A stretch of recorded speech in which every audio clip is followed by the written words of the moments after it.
얼마 전에 세계 기상기구에서 이제 작년 지구 전체 기후 상태에 대한 보고서를 발표했는데요. 이미 전 지구 평균 온도가 산업화 이전 온도, 우리가 산업화 이전 온도라 그랬을 때는 1850년에서 그렇죠. 1900년 사이 평균 온도를 이야기하는데 이미 1.15도가 올랐어요. 근데 1.15도 별로 그렇게 크게 안 느껴지잖아요. 체감적으로는 생각보다는 많이 안 올랐네? 아, 이럴 예. 수 있는데. 근데 왜냐면 이게 우리 몸에 예를 들면 1도의 온도 변화가 있었다, 체온에. 어떨 것 같으세요? 미열이 생겨도 굉장히 우리가 그렇죠. 몸에 예, 열이 있다. 그러니까 그럴 때 우리 몸 상태가 다르죠, 정상일 때와. 그러니까 지금도 마찬가지예요. 그래서 그로 인해서 발생하는 게 기후 변화예요. 그러니까 극단적인 기상 현상이 나타나는 거죠. 비가 오더라도 너무 많이 오고 그러니까 한꺼번에 그냥 예, 폭우가 쏟아지고. 쏟아지고 네. 그리고 더워도 너무 덥고 또 그렇다고 해서 춥지 않으냐? 그렇지 않아요. 추워도 너무 추운 한파를 또 우리가 경험하게 되죠. 그리고 그거에 따라서 지표면의 평균 온도가 올라가니까 건조해지잖아요. 막 증발을 맞아요. 많이 하니까. 얼마나 메말랐는지 거북이 등껍질처럼 이렇게 쩍쩍 갈라져 있습니다. 그러면 어떻게 되느냐? 불이 발생을 해도 더 빠르게 번지는 거죠. 확산 면적도 넓어지고. 지금 얘기를 들어보니까 캐나다에서 5월에 그 생긴 그 불이 아직도 지금 다 진압이 안 네. 됐다고. 당국이 진화에 총력을 기울이고 있지만 불길은 쉽사리 잡히지 않고 있습니다. 하와이 마우이 섬에 현지 시간 9일 대형 산불이 덮쳤습니다. 허리케인이 키운 산불이 급속도로 번졌습니다. 전국 각지에서 산불이 발생한 가운데 야간에도 진화 작업이 계속되고 있습니다. 근데 이게 또 악순환을 만들어냅니다. 왜냐하면 불에 타버리게 되면은 그 나무에 있던 탄소가 다시 이산화탄소가 돼서 배출이 되고요. 또 그만큼 나무가 많이 사라지니까 대기 중에 CO2를 흡수하는 그런 저장고 역할을 하는 나무가 그만큼 줄어든다는 거죠. 그러니까 기후 변화로 인해서 산불이 더 심각해지지만 그 산불로 인해서 기후 변화가 더 또 심각해지는 상호가 악순환 관계로 맞물리게 되는 거죠.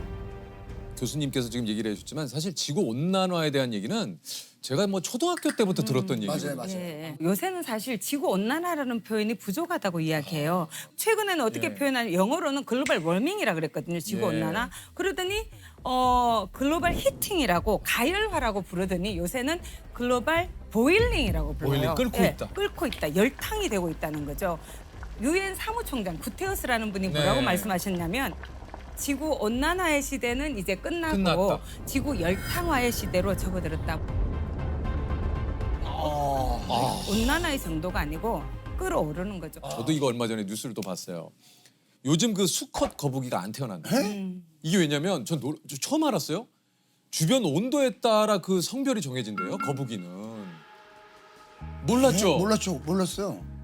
바다 모래에다가 이제 알을 낳잖아요. 예. 그 알들이 부화를 할 때 이게 27.7도보다 낮으면 수컷, 예. 31도가 넘으면 암컷. 그래서 요 비가 이제 딱 맞았는데 지금 어느 순간 이게 이제 해수면 온도라든가 이 지구의 온도가 높아지면서 지금 거의 99%가 암컷. 지난 4년간 수컷 거북이가 탄생하지 않았다고. 다 그렇죠. 그 수컷이 없대요. 와, 나 이거 몰랐어. 거북이가 그렇다네. 그렇게 되면 결국에는 거북이는 멸종될 수 있죠. 없어지겠네요. 예, 멸종이 될 수가 있죠. 생물 종들이 지금 사라지고 있는 게 되게 많습니다. 온도 변화 때문에. 아, 이거 참 진짜 이 말씀해 주신 대로 지구가 지금 몸살을 앓고 있다라는 예. 게. 근데 막 사람들이 이렇게 표현하잖아요. 지구가 망하고 있다. 막 이렇게 했는데 사실 지구는 제가 생각할 때 그냥 있을 것 같아요. 지구가 뭐 부서져서 없어지지 않는 한 중요한 건 거기에 어떤 생명체가 살 건가, 그게 인간이 있을 건가, 또 죄 없는 그 많은 생물 종들이 인간 때문에 살지 그렇죠. 못하고 사라지는 그런 문제가 있는 거겠죠. 이곳에 대한 전 세계의 어떤 그 경각심, 뭐 이런 또 이야기들이 뭐 계속 되고 있으나 이게 근본적으로 해결하기가 참 어려운 문제인 거죠. 그렇죠. 이걸 더 이상 막을 수는 없습니다. 이거 막을 수 없습니까? 예, 왜냐하면 이미 배출된 기체들이 대기 중에서 계속 온실 효과라는 걸 야기를 해요. 그러니까 태양에서 오는 열 에너지가 지표면을 데우거든요. 그리고 다시 적외선의 형태로 다시 우주로 나가야 나가는데 되죠. 그때 온실 기체라는 게 대기 중에 있어서 이불처럼 지구를 이렇게 데우고 있는 거죠. 근데 옛날에는 그게 호디불 정도였어요. 그래서 오히려 그런 게 없으면 지구가 너무 차갑기 때문에 생명체가 살 수 없었는데 네네. 지금은 온실기체가 늘어나니까 이게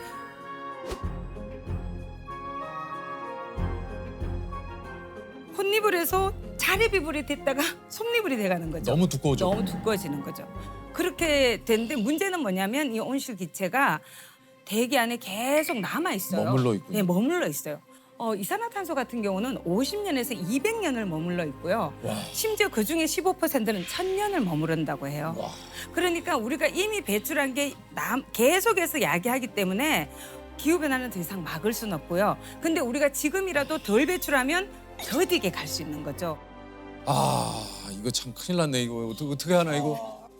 우리가 이렇게 얘기만 지금 하고 있을 때가 아닌데 이거 어떻게 저 전기도 다 꺼야 돼 지금 이거 좀 아니요. 이거 다 탄소예요. 우리 너무 교수님 이거 뭐 얘기 듣다 보니까 너무 많아. 이거 좀 카메라 몇 대 감독님 이 앞에 가셔가지고 오늘은 네. 녹화를 이쯤에서 그만하시죠. 오늘은 녹화를. 이렇게 극단적으로 나가시면 안 되죠. 아, 예. 왜냐하면 그 전기를 뭘로 만드느냐가 중요하거든요. 아. 그러면 화석연료 대신에 되도록이면 이산화탄소 배출이 현저하게 떨어지는 게 재생에너지예요. 그래서 태양광이라든지 풍력이라든지 이런 걸 통해서 전기를 생산하는 일들이 지금 전 세계적으로 굉장히 많이 늘고 있죠. 이것도 제가 봤어요. 조금 이제 저는 뉴스를 보다 보면 신문을 보거나 그런 게 막 요즘 막 눈에 띄는 거예요. 북극 항로가 이제 열린다는 거예요. 왜냐하면 북극이 예전에 이제 얼어 있었기 때문에 쇄빙선이 아니면 힘들었거든요. 네네네. 근데 이게 북극 항로가 열린다는 의미는 아, 그거는 이제 북극이 녹고 있다는 거잖아요. 예, 그렇죠. 그래서 이게 굉장히 그 이율 배반적이죠. 북극이 네. 녹아서 네. 교역이 더 활발해질 수 있고 막 이런다고 얘기하지만 그러니까 운임이 사실- 훨씬 더 싸질 수 예, 있고. 근데 그게 굉장히 슬픈 일이거든요. 일이죠. 왜냐하면 지구 전체에 있는 얼음의 97%가 남극과 북극에 있대요. 이 북극과 남극의 얼음이 녹으면 어떻게 될까요? 해수면이 높아지죠. 해수면이 상승이 돼. 왜냐하면 우리가 뭐 있던 얼음 녹는데 그게 뭐 해수면하고 무슨 상관이야 생각하는데 그게 아니라 그거는 이미 바닷물 안에 있던 얼음이 녹는 건 해수면 높이에 크게 영향을 안 미쳐요. 근데 그린랜드라든지 남극이라든지 이렇게 육지에 있던 얼음이나 만년설이 녹으면 그게 바다로 들어가잖아요. 진짜 그린란드의 경우에는 이제 1분에 100만 톤씩 녹고 있다. 네. 야, 1분에 100만 톤. 이게 참 숫자로 표현해서 잘 체감이 안 되는데 이게 100만 톤이면 어마어마하거든요. 1분에 그게. 그러니까요. 아.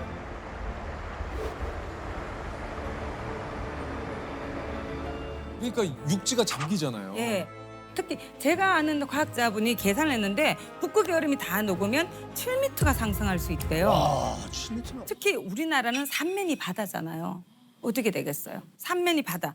그러니까 이게 해안가에 인천도 있고 부산도 있고 군산도 있고 뭐 속초 여러 도시들이 있잖아요. 네네. 그러니까 그런 도시들도 해수면 상승에 따른 침수로부터 안전하지 않은 거죠. 유실된 모래 면적은 약 2만 제곱미터. 2년 전과 비교해 해변의 모래가 얼마나 사라졌는지 한눈에 확인할 수 있습니다. 그 시뮬레이션을 보여줬어요. 해수면이 상승이 되면 어떻게 될 건가. 어떻게 될 건가? 근데 제 뒤에 앉아있던 분이 저기 우리 집이네 이러시는 거예요. 어. 본인 집이 해수면 상승돼서 막 잠기는 게 그 보이는 거예요. 그랬더니 너무 놀랐다는 거예요. 그전에는 그냥 해수면이 상승될 수 있구나 뭐 이렇게 그냥 그런가 보다. 그런가 보다 했는데 본인 집이 이렇게 막 잠기는 모습을 보니까 아이고 이거 큰일이구나. 이게 보통 문제가 아니구나. 이야, 어우. 요즘 또 이게 식량난 이것도 사실 기후 변화하고 또 밀접한 관련이 있다. 네. 왜냐면 너무 뜨거우면 자라지를 못합니다. 네. 식물들이. 그래서 그렇죠.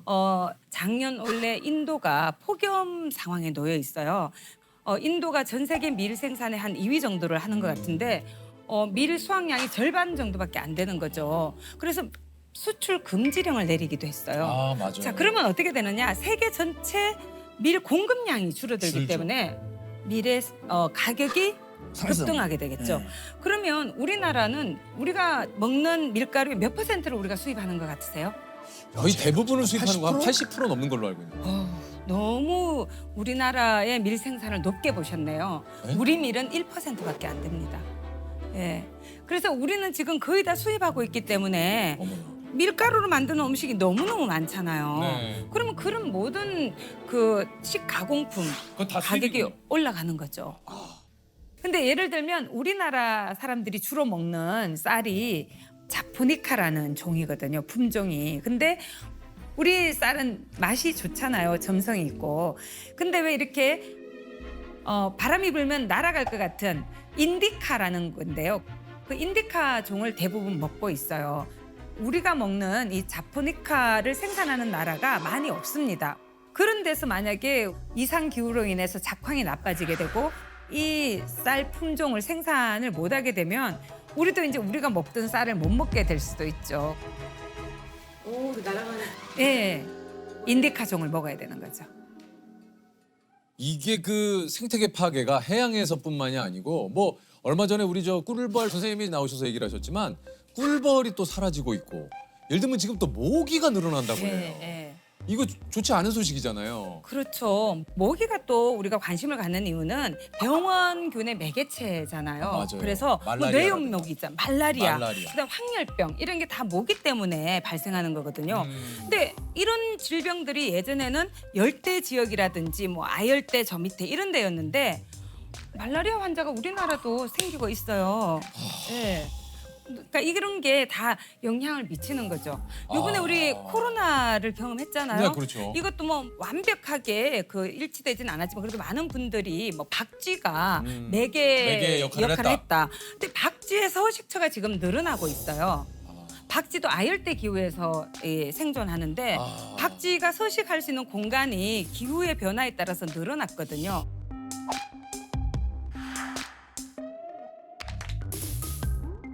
아니 근데 진짜 저희가 대기실에서도 그 얘기했는데 뭐 좀 좋은 소식이 없네. 아 그래도 우리가 희망을 잃으면 안 돼요. 아니 지금 이렇게 해놓고 아, 이렇게 해놓으셨잖아요 교수님. 왜냐면 좋은 소식이 없잖아요. 문제를 발생시킨 게 누구예요? 우리죠. 그러면 해결책도 누가 가지고 있어요? 사람. 우리가 그렇죠. 있죠. 그래서 저는 희망을 잃으면 안 된다고 생각하거든요. 우리가 너무 막 절망하고 뭐 내가 뭐 한다고 뭐가 바뀔까 이렇게 생각하면 더 심해질 뿐이에요. 이게 지구를 지킬 수 있는 골든 타임이 얼마 안 남았다 그래요. 예. 이게 7년 정도를 이야기하고 있는데요. 7년입니까? 예, 들어보셨는지 모르겠는데 그 IPCC라고 네. 기후변화에 관한 정부 간 협의체라고 과학자들이 구성한 그런 기구가 있어요. 거기에서 이제 우리가 지금처럼 살면 2100년에는 평균 4.4도까지 올라갈 수 있대요. 1.15도 상태에서도 우리가 이렇게 견디기 힘든데 4.4도는 상상을 초월하는 거죠. 2100년까지 1.5도를 넘어서지 않는다 이렇게 얘기하는데 그렇게 하려면 2030년까지 2019년에 배출했던 양의 43%를 줄여야 된다. 그러니까 거의 절반에 가까운 걸 앞에서 먼저 줄여줘야지만 되는 거죠. 근데 이거를 놓치게 되면 사실 어렵다. 그래서 7년이 남았다. 예. 하여튼 그런 상황입니다. 예. 예. 근데 한숨 쉬고 있으면 문제가 해결이 안 되잖아요. 우리가 할 수 있는 일을 찾아야 되는 거예요. 한숨 쉰다고 문제가 해결되면 우리 3명 안 잡고 계속 한숨만 쉬면 되는데 그러면 CO2만 더 배출되죠. 그래서 우리가 노력을 해야 됩니다. 숨을 아껴 쉬어야 되나요? 이게? 아니요. 그는 생리현상이니까 쉬시고 나무를 더 심으세요. 아, 나무를. 나무도 심고 그리고 근데- 텀블러 사용. 예. 텀블러 같은 경우도 사람들이 보면 이제 텀블러도 많이 사용해야지 되는 거예요. 어떤 분들은 그냥 유행을 좇아서 텀블러 모양이 다르거나 디자인만 다르면 계속 사시는 분도 계신데 그런 분들은 그냥 종이컵 쓰시는 게 나아요. 그러니까 한 번 사면 계속 사용을 해야 되고요. 어떤 물건이든지 만들 때 에너지가 투입이 돼요. 에너지로부터 발생하는 온실기체량이 사실은 뭐 73% 이상이다 뭐 이렇게 이야기를 하거든요. 만들 때도 그렇지만 우리가 폐기할 때도 또 이걸 수거하고 운반하고 뭐 모든 데. 소각을 하든 매립을 하든 이 모든 과정에 다 에너지가 투입이 되고요. 이게 썩으면서도 또 메탄이나 CO2가 나오고 뭐 이렇게 되는 거죠. 텀블러도 이제 기본이 돼야 돼요. 이걸 하는 사람이 앞선 사람 이게 아니라 너무 당연한. 그냥 당연한. 그러니까 우리의 문화가 돼야 되는 거죠. 개개인이 다 이렇게 해야 바뀌는 거죠. 그렇죠. 누군가는 해결해 주겠지가 아니죠. 안 돼요. 사실 저희들이 할 수 있는 이런 탄소 배출을 줄일 수 있는 방법은 뭐가 좀 있을까요? 사실은 뭐 우리가 필요 없이 낭비하는 에너지가 굉장히 많아요. 불 같은 것도 뭐 10개의 등이 다 필요 없는데 어떤 뭐 회의실이고 뭐 강의실이고 그걸 부분 소등을 할 수도 있고요. 또 업무를 마치고 나면 즉각 끄는 것도 중요하고요. 또 실내 온도 같은 경우에 그래서 요새는 그래도 많은 분들이 경각심을 가져서 아, 맞아요. 겨울에 반팔 입고 생활하고 이런 분들이 조금씩 줄어들고는 있죠. 네, 근데 그렇게 맞습니다. 살면 안 되는 거예요. 그리고 그래서 낭비를 줄여야 됩니다. 에너지도 필요 없는데 지금도 저기 불 다 켜져 있네요. 저런 불들 꺼야죠.